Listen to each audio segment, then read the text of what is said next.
जीवन में एक बार ऐसा दौर आया जब मैं बैंकरप्ट हो गया, दिवालिया हो गया।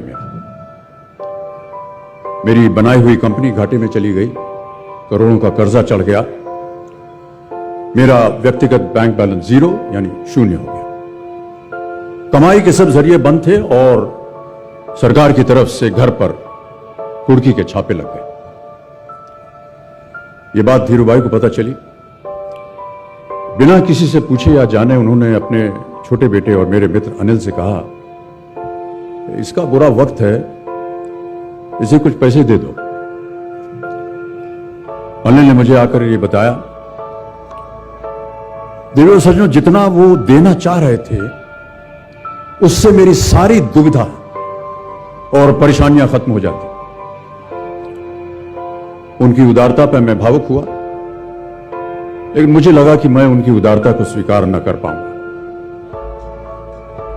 ईश्वर की कृपा रही और कुछ संकट के दिनों के बाद समा बदला, काम मिलना शुरू हुआ और धीरे धीरे मैं अपने सारे कर्जे उतार पाया।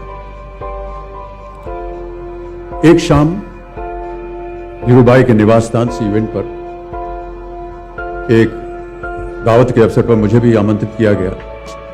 तो ऊपर लॉन में एक तरफ धीरूभाई एक बड़े से मेज पर अपने कुछ मित्रों, बड़े फाइनेंशियल और कॉर्पोरेट वर्ल्ड के दुनिया के दिग्गजों के साथ बैठे बात कर रहे थे।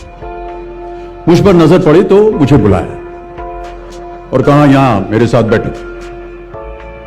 मुझे बड़ा अजीब लगा।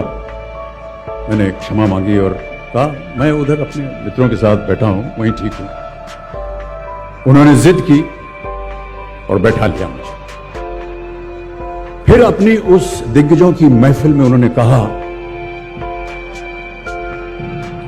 यह लड़का गिर गया था लेकिन अपने बल पर फिर खड़ा हो गया, मैं इसकी इज्जत करता हूं।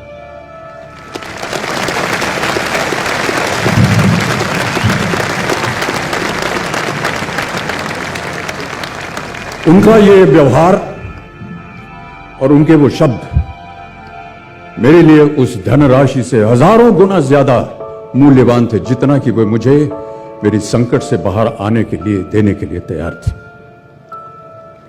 कर्मयोगी थे वो।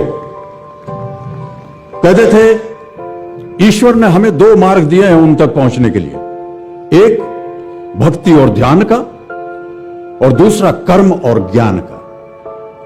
मैं दूसरे मार्ग पर चलने वाला इंसान हूं। कर्म को धर्म मानता हूं और ज्ञान को ही ईश्वर।